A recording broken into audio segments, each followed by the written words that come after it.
Hello students, BA third year की आज की क्लास में हम समाजवाद के पक्ष में तर्क देंगे। कल हमने जो पढ़ा था वो था समाजवाद के विपक्ष में तर्क। आज के टॉपिक की शुरुआत मैं इस कथन से करना चाहूँगा कि आज मानव जाति एक ऐसे चौराहे पर खड़ी है जिसके सभी मार्ग समाजवाद की ओर ले जाने वाले हैं। दूसरी बात, मैं आप सभी से यह कहना चाहूँगा कि जब मैंने समाजवाद की अवधारणा का वर्णन शुरू किया था तो मैंने आपसे ये कहा था कि समाजवाद या समाजवाद का अर्थ उतने ही लोगों के द्वारा बताया जाएगा जितने कि समाजवादी विचारक होंगे। तो यह एक आर्थिक कार्यक्रम ही नहीं है, राजनीतिक विचारधारा भी है और इसने अपने आप को देश काल की परिस्थितियों के अनुसार बदला है। तो कल हमने जो पढ़ा था वो पढ़ा था हमने समाजवाद के विपक्ष में तर्क। आज हम पढ़ेंगे समाजवाद के पक्ष में तर्क। समाजवाद के पक्ष में तर्क देते हुए पहला तर्क दिया गया है कि जितनी भी आलोचनाएं आलोचकों के द्वारा समाजवाद के विरोध में की गई हैं वे सारी आलोचनाएं क्या है, भ्रमपूर्ण है, भ्रम फैलाने के लिए प्रस्तुत की गई हैं। दूसरी आलोचना है कि सामाजिक बुराइयों का व्याख्याकार है। समाजवाद समाज में प्रचलित विभिन्न प्रकार की बुराइयों का वर्णन करता है, इसलिए इसको स्वीकार किया गया है। तीसरी बात, जो आर्थिक अव्यवस्थाएं देखने को मिलती हैं समाज में या राज्य में, जो आर्थिक अव्यवस्था देखने को मिलती है उसका एक अच्छे ढंग से या सुंदर ढंग से वर्णन करता है और उस आर्थिक अव्यवस्था का समाधान भी प्रस्तुत करता है। इसके अलावा यह संपत्ति का अपव्यय नहीं है, जैसे कि मैंने आपको जब इसकी आलोचनाओं के बारे में या समाजवाद के विपक्ष में जब तर्क बताए थे तो मैंने ये कहा था कि समाजवाद में विभिन्न कार्यों को करने के लिए बहुत सारे नौकरशाहों की भर्ती जो है वो की जाती है, जिसके कारण से भ्रष्टाचार और लाल फीताशाही को बढ़ावा मिलता है और जो नौकरशाह होते हैं वो नियम के हिसाब से काम करते हैं। तो उससे क्या होता है कि कार्यों में विलम्ब होता है और भ्रष्टाचार को बढ़ावा मिलता है किसी कार्य को जल्दी करवाने के लिए। फिर इसलिए बताया गया था, जो आलोचक थे इसलिए वो क्या कहते हैं कि समाजवाद एक अपव्यय करने वाली विचारधारा है। समाजवाद में सबको उन्नति के समान अवसर मिलते हैं, ये बात सत्य है, लेकिन आलोचकों ने इस बात को स्वीकार नहीं किया था और उन्होंने कहा था कि व्यक्ति की स्वतंत्रता जो है वो राज्य की अधीनता में पूरी तरह से नष्ट हो जाती है और अधिकतम उत्पादन करने की व्यक्ति की जो कार्य क्षमता होती है उसका शोषण होता है। तो जो व्यक्ति अपनी पूर्ण क्षमता के साथ कार्य करता है उसके साथ में न्याय नहीं हो पाता है। तो ये सारी जो बातें आलोचकों के द्वारा की गई थी वो सारी क्या थी, भ्रमपूर्ण थी। फिर काम नहीं तो खाना नहीं। समाजवाद में क्या कहा गया कि जो काम करेगा उसी को खाना खाकर जीवित रहने का अधिकार होगा, यानी कि रोटी के लिए श्रम का विचार जो है वो समाजवाद में हमें देखने को मिलता है। फिर इसके बाद यह अपन ने पढ़ा था, जो आलोचनाएं पढ़ी थी, आपने मेरा पहला लेक्चर जो था वो देखा होगा, उसमें लिखा था कि समाजवाद अन्यायपूर्ण भी हो सकता है, लेकिन वास्तव में समाजवाद अन्यायपूर्ण नहीं होता। यह न्यायपूर्ण जनतांत्रिक विचारधारा होती है जो स्वतंत्रता, समानता और न्याय, भ्रातृत्व की भावना को धारण करने वाली होती है। तो इस तरह की कुछ बातें मैंने सामने लिखी हैं और समाजवाद के पक्ष में मैंने तर्क जो है वो प्रस्तुत किए हैं। तो एक थोड़ी सी भूमिका मैंने आपके सामने बनाई है, बाकी जो है आपकी किताबों में क्या बताया गया है मैं उसको थोड़ा सा आपको एक्सप्लेन कर देता हूँ। जैसे मैंने आपसे कहा था कि आज मानव जाति एक ऐसे चौराहे पर खड़ी है जिसके सभी मार्ग समाजवाद की ओर ले जाते हैं। तो विभिन्न देशों में विभिन्न कालक्रमों में समाजवाद का विभिन्न तरीकों से वर्णन जो है वो मिलता है और आज जो स्थिति हमें विश्व की देखने को मिलती है वहां से हम समाजवाद की ओर चल पड़े हैं।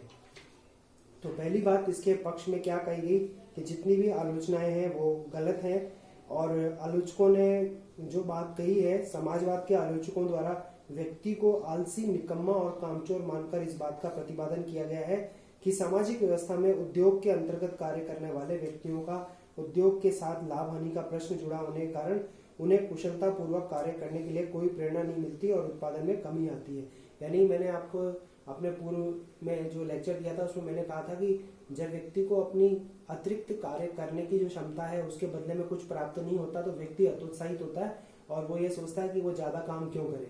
तो आलोचकों ने व्यक्ति को क्या बता दिया था, व्यक्ति को कामचोर बता दिया था और यहाँ पर क्या कहा गया कि मनुष्य स्वभाव से कामचोर नहीं है, वे तो केवल अधिक कठोर, गंदे और अत्यधिक परिश्रम के कार्यों से बचना चाहते हैं, लेकिन वो कामचोर नहीं होता। मतलब जब हम फ्रेडरिक टेलर के वैज्ञानिक प्रबंध उपागम का वर्णन करते हैं लोक प्रशासन में, तो हम ये मानते हैं कि व्यक्ति जो है वो मशीनों पर कार्य करना चाहता है और धीरे धीरे वो मशीनों पर काम करना भी सीखता है। जो मानव संबंध उपागम था उसमें एक आ गया था कि कार्य की दशाएं जो हैं वो कार्य के परिणाम को बताती हैं, और कार्य की दशाएं अच्छी मिलने पर जो मजदूर होता है या जो कार्य करने वाला होता है वो अधिक अच्छे ढंग से और पूरी कार्य क्षमता के साथ में कार्य करता है।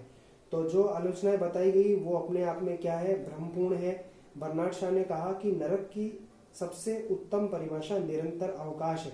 समाजवादी व्यवस्था में विज्ञान की सहायता से कठोर और गंदे कार्यों को हल्का और आकर्षक बनाया जा सकता है। इसके अतिरिक्त समाजवादी व्यवस्था के अंतर्गत मनुष्यों में समाज सेवा की भावना को जागृत और विकसित किया जा सकता है। तो जो भी आलोचनाएं की गई थी वो सारी भ्रमपूर्ण थी। मैंने आपको इसकी व्याख्या कर दी है कि जैसे समाजवाद को अन्यायपूर्ण बताया गया और कहा गया कि जब राज्य जो है वो संपूर्ण आर्थिक व्यवस्था पर नियंत्रण कर लेता है तो व्यक्ति राज्य के पूरी तरह से नियंत्रण में आ जाता है, राज्य सर्वसत्तावादी बन जाता है। तो ये सारी आलोचनाएं क्या है, भ्रमपूर्ण है।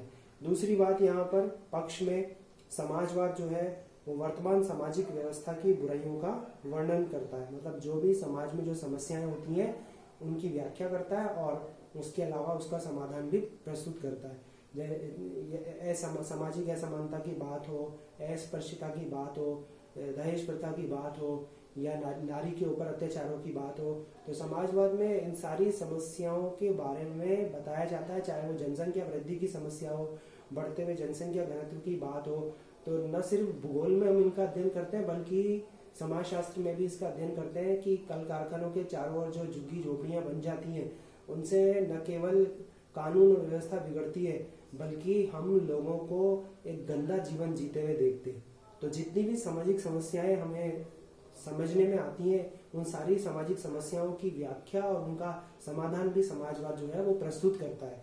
इसके बाद तीसरी बात, आर्थिक अव्यवस्था का सुंदर समाधान करता है। मतलब जो आर्थिक अव्यवस्था समाज में दिखाई देती है उसका भी एक समाधान समाजवाद जो है वो प्रस्तुत करता है। जैसे हमने जो आलोचनाएं पढ़ी थी या विपक्ष में जो तर्क पढ़ा था उसमें हमने पढ़ा था कि जब सामाजिक हित की बात की जाती है, व्यक्तिगत हित की बात नहीं की जाती तो और प्रतिस्पर्धा नहीं होती, प्रतियोगिता नहीं होती तो उपभोक्ताओं को हानि होती है और कम मूल्य पर श्रेष्ठतम वस्तु प्राप्त नहीं हो पाती है। ये हमने विपक्ष में जो तर्क थे उसमें पढ़ा था। तो जो भी इस तरह की जो समस्याएं होती हैं उन समस्याओं का समाधान समाजवाद जो है वो प्रस्तुत करता है। मतलब उत्तम क्वालिटी की वस्तुएं कैसे बनेंगी, व्यक्ति अपनी अधिकतम कार्य क्षमता का उपयोग कैसे करेगा, इसके बारे में समाजवाद जो है वो समाधान प्रस्तुत करता है। इसके बाद समाजवाद में संपत्ति का अपव्यय नहीं होता। जो अपन ने आलोचना पढ़ी थी उस आलोचना में हमने कहा था कि छोटे छोटे कार्यों को करने के लिए नौकरशाहों की भर्ती होती है और नौकरशाह जो है वो भ्रष्टाचार को बढ़ावा देते हैं और उससे क्या होता है, जनता को नुकसान होता है, कार्यों में विलंब होता है। इस तरह की बातें पढ़ी थी और हमने कहा था कि नौकरशाहों के महकमे से या नौकरशाहों की अधिकाधिक संख्या से सरकारी खर्चे में बढ़ोतरी होती है, लेकिन ऐसा वास्तव में होता नहीं है क्योंकि सरकार जो कार्य करती है, सरकार जो नीतियां बनाती है, जो योजनाएं बनाती है, उसका लाभ समाज को तभी मिलता है जब नौकरशाह उसको ईमानदारी पूर्वक लागू करते हैं। क्योंकि मंत्री खुद कार्य नहीं करते, प्रधानमंत्री खुद कार्य नहीं करते, बल्कि उनके विभाग की जो नौकरशाही होती है वो उन कार्यों को अमली जमा पहनाती है। सरकार का काम तो सिर्फ नियम, कायदे, कानून या योजनाएं बनाने का होता है और उनको सफल बनाने का जो कार्य है वो नौकरशाही के द्वारा किया जाता है। इसलिए जरूरी होता है कि नौकरशाह जो है वो मौजूद रहे और सरकारी कामकाज को पूरा करें। हाँ, यह बात जरूर सही है कि भ्रष्टाचार जो है, कार्यों में विलंब जो है, लाल फीताशाही जो है वो हमें देखने को मिलती है। ऐसी बुराइयों को दूर अवश्य किया जाना चाहिए। इसके बाद एक और पक्ष में तर्क है कि समाजवाद सबको समान उन्नति और अवसर का समाजवाद सबको समान उन्नति का अवसर प्रदान करता है। मतलब व्यक्तियों के योग से समाज का निर्माण होता है और व्यक्ति सामाजिक प्राणी होता है। व्यक्ति समाज में रहकर ही उन सारे अधिकारों का उपभोग कर पाता है जो कि उसे संविधान के द्वारा उपलब्ध करवाए गए होते हैं। परिवार व्यक्ति की जरूरतों को उतनी मात्रा में पूरा नहीं कर पाता जितना कि समाज पूरा करता है। तो समाज सभी व्यक्तियों को समान रूप से उन्नति के समान अवसर उपलब्ध कराता है। यह सोचना गलत है कि जो जिनके पास में धन है या जो उच्च वर्ग के हैं उन्हीं को ये अवसर मिलते हैं। तो समाजवाद सबको उन्नति के समान अवसर देता है, इस तरह की बात हम यहाँ पर कह सकते हैं। इसके बाद समाजवाद इस बात पर बल देता है कि जो काम करेगा उसी को खाना मिलेगा। ये बात भी सही है। इससे क्या होगा कि दूसरे के श्रम पर जीवित रहने वाले व्यक्तियों के वर्ग का पूरी तरह से अंत हो जाएगा और मानवीय श्रम की महत्ता जो है वो स्थापित होगी। तो इस दृष्टि से भी समाजवाद का हम पक्ष ले सकते हैं और इसका गुणगान कर सकते हैं।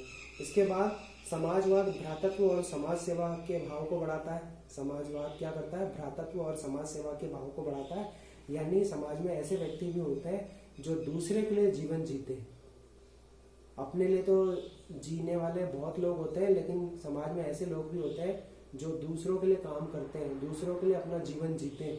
तो समाजवाद इस कारण से भी प्रशंसा का पात्र बन पाता है क्योंकि समाज में ऐसे भी व्यक्ति होते हैं जो दूसरों के कल्याण के लिए अपना पूरा जीवन समर्पित कर देते हैं। अगर ऐसा नहीं होता तो समाज में समाज सुधारक नहीं होते। तो समाजवाद भ्रातृत्व और समाज सेवा के भाव को बढ़ाता है, संदेश देता है कि समाज में व्यक्तियों को एक दूसरे से जुड़कर रहना चाहिए और एक दूसरे की जरूरतों को पूरा करने में सहयोग करना चाहिए। और इस बात का भी मैसेज देता है समाजवाद कि हमें अपने अधिकारों का उपभोग करते समय दूसरे के अधिकारों के उपभोग में कभी भी बाधक नहीं बनना चाहिए। इस प्रकार की शिक्षा समाजवाद हमको देता है। इसके बाद समाजवाद एक जनतांत्रिक और न्यायपूर्ण विचारधारा है। यह कहना गलत है कि यह अन्यायपूर्ण हो सकता है, जनतांत्रिक विचारधारा नहीं है। यह सोचना गलत है कि स्वतंत्रता का इससे हनन होता है, बल्कि समाजवाद तो एक न्यायपूर्ण और जनतांत्रिक विचारधारा है जिसमें सभी व्यक्तियों को उन्नति के समान अवसर मिलते हैं। सबको अपने व्यक्तित्व के विकास के लिए समाज के द्वारा, राज्य के द्वारा, सरकार के द्वारा ऐसी सुविधाएं दी जाती हैं जिसमें रहकर व्यक्ति अपने अधिकारों का उपभोग करता है और अपने व्यक्तित्व का निर्माण करता है। और जितने अच्छे व्यक्तित्व वाले व्यक्ति समाज में होंगे उतना ही अच्छा व्यक्तित्व वाला समाज हमें पृथ्वी के ऊपर दिखाई देगा। तो जो भी आलोचनाएं की गई थी समाजवाद के विरोध में, वे सारी आलोचनाएं अपने आप में गलत है। और ये बात आप याद रखिए कि हर वस्तु के दो पहलू होते हैं, एक नकारात्मक होता है, एक सकारात्मक होता है। बस इतना हो सकता है कि अगर नकारात्मक पक्ष ज्यादा प्रबल है तो उसकी जो प्रकृति होगी वो नकारात्मक होगी। अगर सकारात्मक पक्ष प्रबल है तो उसकी प्रवृत्ति या उसकी प्रकृति क्या होगी? सकारात्मक होगी। तो या तो अच्छाइयां बुराइयों पर हावी होंगी अगर व्यक्ति का व्यक्तित्व अच्छा है, और अगर व्यक्ति का व्यक्तित्व बुरा है तो बुराइयां जो है वो व्यक्ति पर हावी रहेंगी।